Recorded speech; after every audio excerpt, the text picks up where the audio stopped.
Files. Files. Files. What is a file? Is this a file? What about this? Can you eat them? And why is mine shaped so weirdly? All this. Bang, bang, bang, bang, bang, bang, bang, bang, bang. And more. Now. I like to describe switch axe as a complicated weapon. Despite having more or less the same baseline understanding of the theory and math behind it, look at the different conclusions we all come to. Are they wrong? Am I saying that my sets are the best and you should only ever consider them? Yes. Of course not. After all, I do try to encourage more people engaging with the set building and theory crafting aspects of Monster Hunter. So, where do the different opinions come from? And how do you even compare sets? Let's start with the latter. Comparing sets has been done traditionally by calculating the EFR, or effective raw, of any given set, and comparing which number is bigger. EFR is calculated by following the damage formula, but ignoring monster hit zones and motion values. The same is done for element, to arrive at EFLE, or effective element. Since Sunbreak's update cycle, I've weighed the combos to kill metric heavier. An alternative to that is to calculate DPS directly, like Fox is doing, for example. EFR comparisons are fast to do and simple to explain, but don't typically convey the full story. Often, especially when World was current, uptimes were totally neglected, though that seems to have petered out somewhat. EFR also requires the consumer to understand the impact of element, for example, as it's relatively easy to make sets with lower EFR that pretty strongly outdamage sets that should be stronger on paper, because element is not reflected well.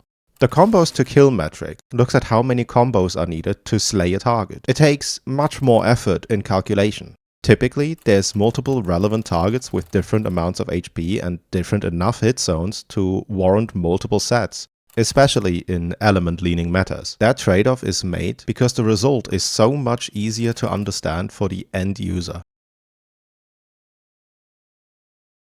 1564 EFR and 270 EFLE versus 900 EFR and 640 EFLE will probably not tell you a lot about the actual performance difference. 27 FRS versus 34 FRS to slay does. There's a lot of room for interpretation on the math side of things with this metric though. Theoretically speaking, there is no limit to how long a combo can be, so particularly for swags, strong arguments can be made to calc whole amp phases, to ignore gauge and amp entirely, to lean more one way or another. It's a much more informed metric over EFR, and easier to understand but harder to arrive at for someone more casually inclined. DPS calculation lands somewhere in between the two, where it can be as accurate as the mather wants it to be, but easily turns into a massive amount of dependencies and effort requirements to get a complete understanding, and suffers from DPS not being a fantastic metric either, with similar flaws as EFR. We, being Wiggler, require guides to show their assumptions. That includes uptimes, or whatever other metric is used for skills, which playstyle or combo is or should be used, item or gimmick usage, food, pets, and any and everything that influence the set building decisions made. Because most theory folk agree on these basics, there's very little wiggle room for starkly different interpretations. Take Fox Invictus and my results, for example. Like any sensible spreadsheet nerd, we agree that this is the foundation we work with. It's been tested and verified to a degree that's reasonable to us independently to base our efforts on. If you look closer at what's under the hood, we still agree and largely have the same assumptions, with one major difference. Fox accounts for amped uptime, and I don't.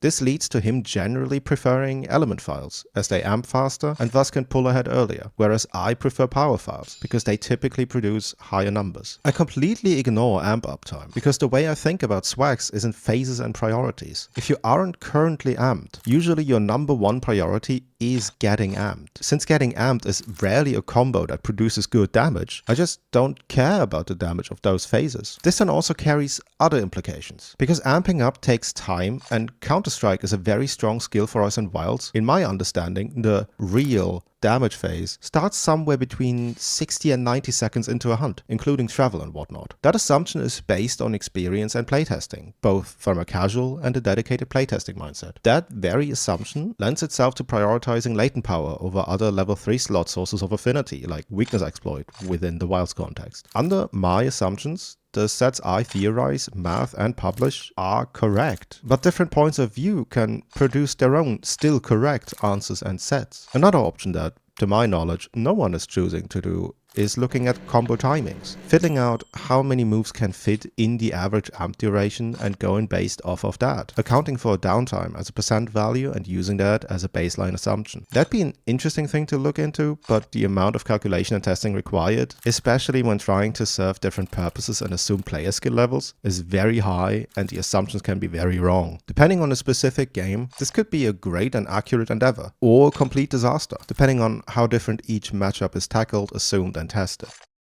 In any case, such a calculation is best left for a post-update cycle, finished and complete game. I've heard from a few people by now that sets they found elsewhere performed significantly better than mine for them, and almost all of them had one thing in common. They were going for time. I've talked a little bit about why that fundamentally is bound to happen in the speedrunning video, but I've not gone into details there. Wilds has fundamentally changed how we, meaning theorycrafters, have to think about budget. Some skills are exclusive to weapon slots. Some can roll on and be slotted into charms. Others are armor exclusive. Importantly, most affinity is found on armor. This is the list of reasonable options for affinity in Wilds. These are some of the common combinations. Because of how much Wilds' iteration of swags synergizes with latent power and how giga-nerfed most other skills are, I've leaned on that skill as the baseline for sets, for casual play. For chasing times, it's probably less good. I say probably, because there's a non-zero chance it can be integrated into scripts, particularly because speedrunning is a lot more nuanced than just go fast. Take TA for example. No mantles means you can't just proc it with an early corrupted mantle. Freestyle, where mantles are allowed, would likely see greater value in latent power as it couples with heroics or adrenaline pretty nicely. If your run is in the ballpark of 150 to 180 seconds long. There's a lot of moving parts involved in set building like this. Skills like latent power, but also Counter-Strike, or theoretically affinity sliding, require setup, which in the confines of a speedrun is sometimes not the best choice. If times are your goal, consider some of these options instead, or whatever unhinged skills they decide to port over from Frontier by the time this video gets recommended, ballpark 2.5 years after its release. Skills are best classified as either passive or unconditional, or as conditional. Conditional skills like latent power, Counter-Strike, resentment or adrenaline rush need to be played into. This can entail doing things such as deliberately taking hits, using weaker hyper armor options or life draining skills, not drinking cool drinks in hot areas, iframing over counter, hyper armor or positioning against attacks, just for some examples. In running, sometimes you don't get the option to proc latent power early if the opening script just doesn't contain a sequence where the monster gets to attack you. Typically speaking, you don't eat very many, if any, unplanned hits or chip damage, a stark contrast to casual play. In the state Wilds is, or was, dear future viewer, in right now, latent power is significantly easier to maintain casually than, say, resentment. The cherry on the top of the eat shit meta ice cream is that latent is a big amount of affinity that doesn't contradict Mind's Eye for the matchup that skill is relevant in, such as Ray or Gore. All of that is something to keep in mind, double check and test if you're trying to theorycraft. Monster Hunter is a series where set building decisions can and do matter, but aren't the end-all be-all difference maker. The single biggest impact on your DPS is player skill. How often do you have to sheath and heal? How much time do you spend getting flung around? How good is your positioning? How much do you over or under commit? Which moves do you choose? Which moves do you choose?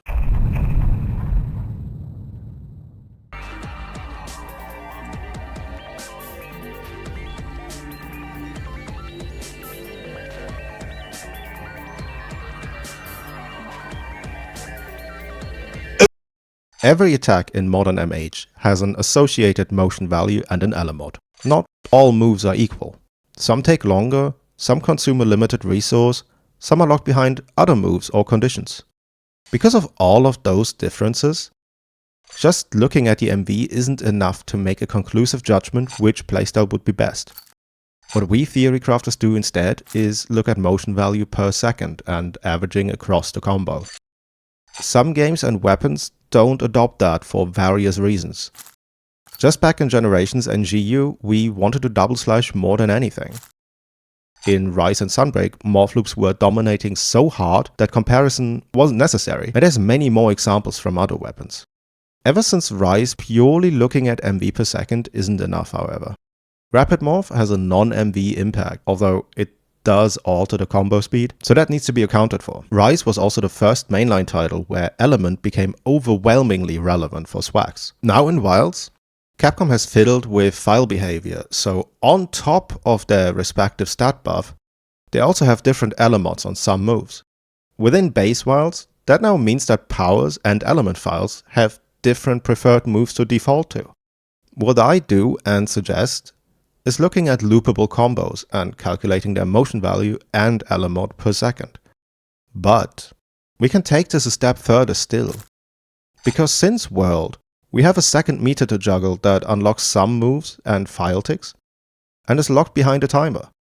We can calculate an average across the whole amp phase. That, however, is a project for a future day, for me anyway. Different moves also consume different amounts of sharpness. You probably know that sharpness is a pretty strong modifier, and that the logical thing would be to maintain the highest tier you can reach for the longest amount possible. Ideally, throughout the whole hunt. Since the days of old, melee weapons and handicraft were almost inseparable. Since our introduction in Tri, we typically wanted it too, later often adding razor sharp to it, unless the base sharpness was ridiculous. Even though it's much harder to bounce while in sword mode, sharpness is still an additional modifier to damage output. The important breakpoints are green during progression and white in endgame. There's 3 possible exceptions to targeting getting white. 1. Purple is available in abundance. 2. Absolutely monstrous stat sticks that don't hit white but still outperform, more on that in a second. And 3. Low budget, raw-oriented comfort sets with enormous green bars and bludgeoner. An example of 3 would be base Rise, that means with no updates as released, Rajang Switch Axe.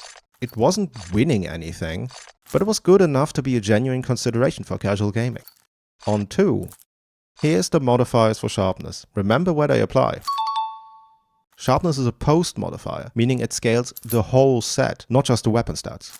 Especially for elemental sets, it's imperative to maintain purple. They are very rarely worthwhile below white sharpness, to the point that you can absolutely and decidedly feel the difference in damage. So how big does a stat stick need to be worthwhile over white or purple sharpness?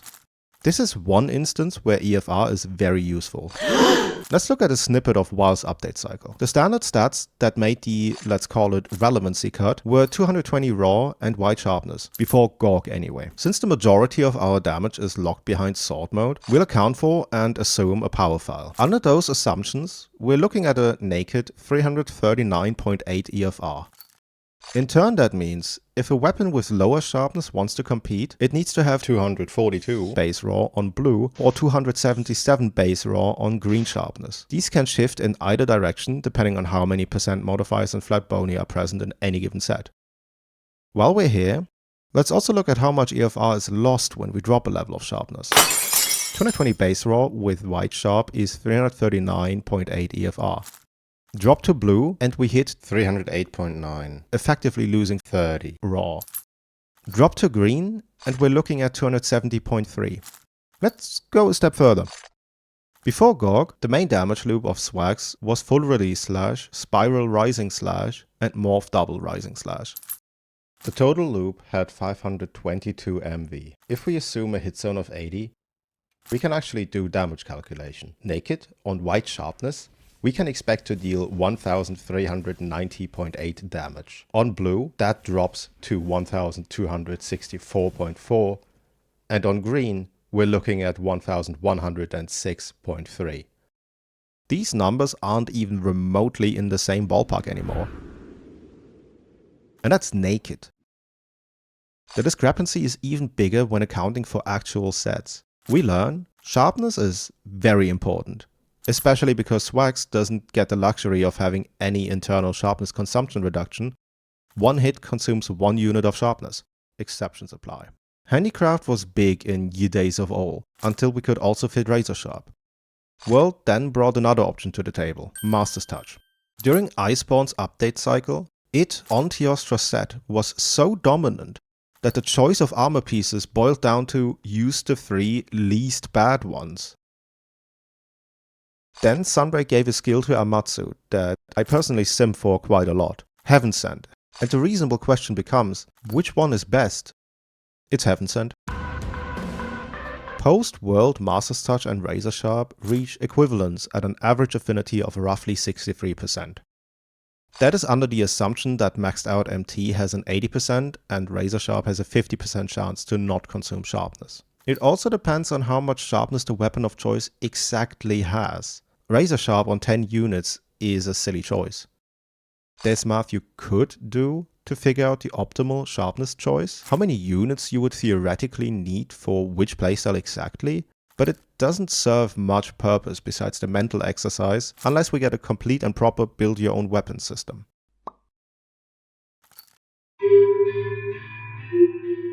There's a lot of leeway and options and ideas for different situations and use cases, but the bottom line is, sharpness management is important.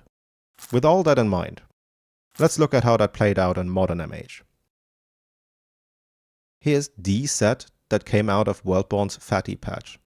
Since Worldborne is a raw dominant game, it stacks every bit of attack under the sun. 2-piece Fatty unlocks all skill secrets, which is mostly used for Agitator 7. Instead of opting for another set bonus, it goes for 4-piece Fatalis. Not only for the extra HP and stamina, but primarily for the built-in true Razor Sharp. Iceborne also sees us use CSD as our primary attacking tool, which consumes less sharpness than standard attack loops. There are some alternatives to exactly this set, but they are consistently harder to play and very rarely outperform it.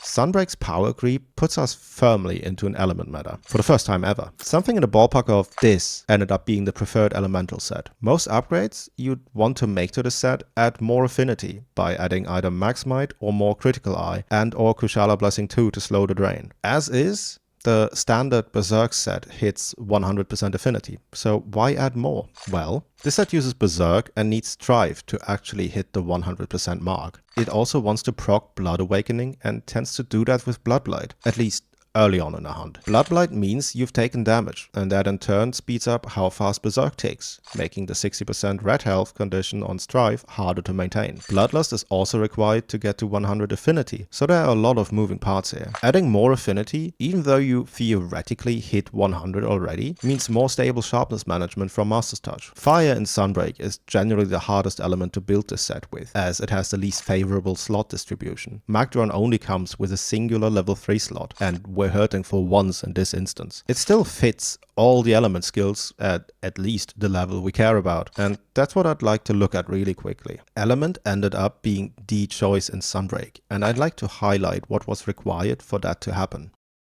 All 3 of Ally Attack, Mail of Hellfire, Strive when over 60% red HP, grant 20% element each, and Elder Blessing adds another 10%.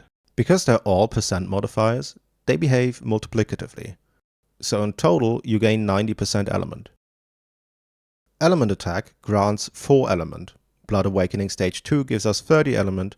Burst 3 gives us 15 element for a total flat bonus of 49 Ally. Critical Element is a post modifier, so it applies here for 15%. And Element Exploit is another 15% post modifier. That's just the set, however. Let's also account for game mechanics. Purple Sharpness is another 1.25 or 25% modifier, and Element Files and Ricebreak are a 45% post modifier. In total, that means this set has a factor of 1.9 as percent modifier, plus 49 flat or static element, and a combined post modifier of 2.4 rounded up. The Volcanic Switch has 78 base fire element, which with standard augments and upgrades, becomes 131. Overall, we just took a weapon with a crafted base element of 78 to about 715 element. Our damage with this set is split roughly 50-50 between raw and element. While both of these sets, and debatably games, are vastly different, we can still see the same concepts applied. We primarily stack post modifiers and otherwise as many percent modifiers as we possibly can, and either enablers or sustainers of post modifiers like Sharpness.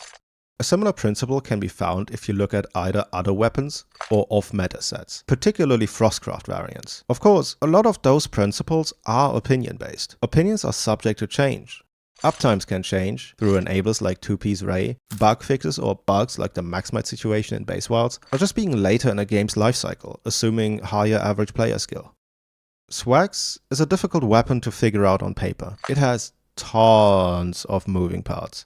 But once the foundation has been made, the formulas found and understood and adapted to whatever math tools we as theory people want to use, it quickly falls in line with every other weapon. If you're not on the forefront of this type of research, trying to learn fundamental formulas on day one of a showcase, most of that complexity won't really affect you, so don't be intimidated. If, however, you wanted to be on that forefront, this is how the most basic version of the damage formula looks like.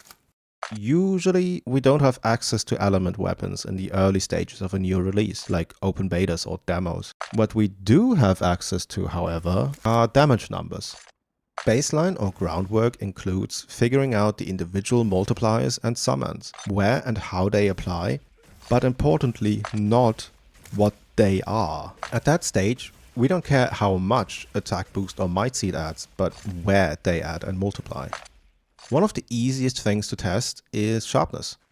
Hit something, ideally a dummy, and take note of the damage number. Keep attacking until Sharpness drops and note if the number changes. If it does, we know Sharpness is a modifier. Another easy one is to see if damage is different between different moves. Nowadays, we generally assume it to be, and if it is, motion values are in. If the damage doesn't change, well, that'll be a problem. And that's where we'll run into an issue.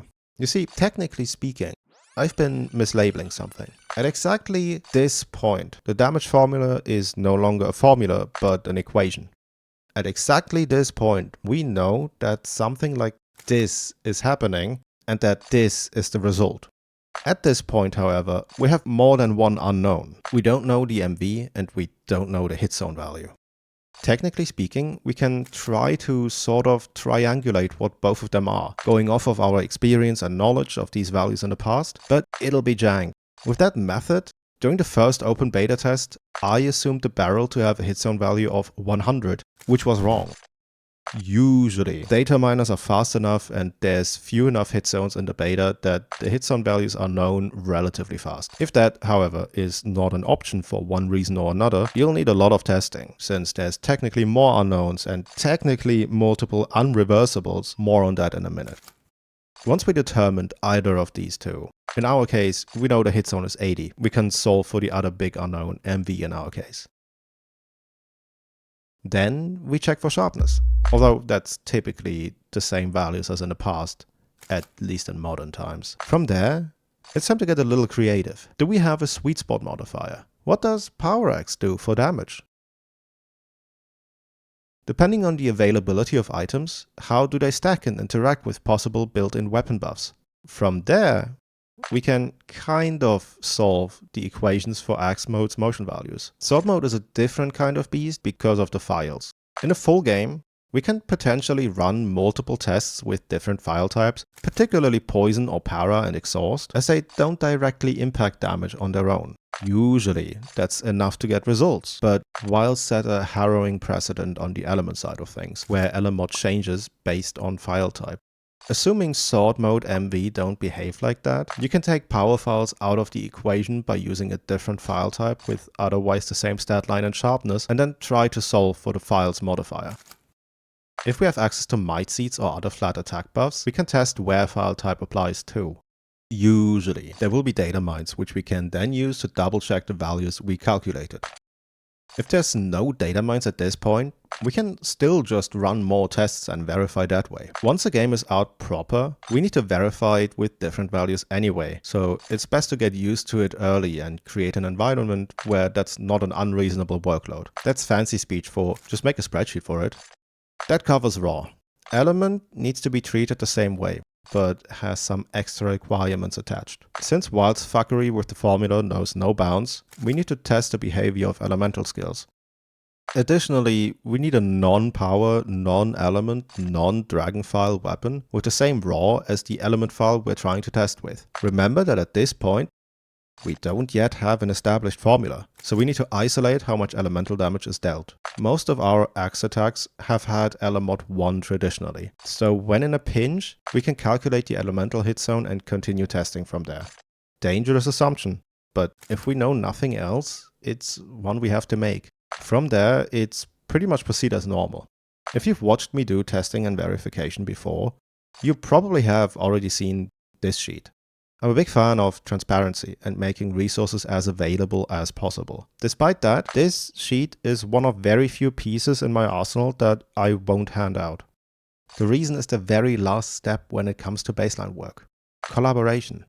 You're almost guaranteed to make mistakes, to be wrong about assumptions or having errors in your sheets and formulae. Ask around if you encounter troubles or issues and share your findings with others. Double check what you find and publish your findings for others to double check. That is what ground or baseline work is about. And that's just the swag specific questions at the release of a title. The biggest non-specific pain point usually is, if you actually do the math I used as example earlier, you'll come to find that technically speaking, it's wrong. We have to deal with rounding. Figuring out rounding is a large process that sees collaboration of upwards of a dozen theory people. Rounding is destructive and can't be reversed. Instead, there's a lot of tests done, values compared, and simply trying how the results behave depending on where we round. In Wilds, we round like this.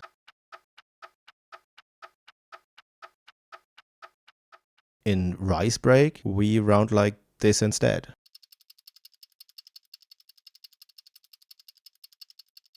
Swags, due to its built-in multipliers, has always been a source of jank, and I don't see that change personally. If you decide to do baseline work with and for swags, you have to make extra sure you're following the right principles and work closely with whomever is doing calculator work. Of course, unless you make your own for public use. A lot of assumptions and formulae tend to break if they're just blindly applied to this weapon. Anyway, I have to catch a train. You'll see me soon. Oh shoot, I forgot about multiplayer with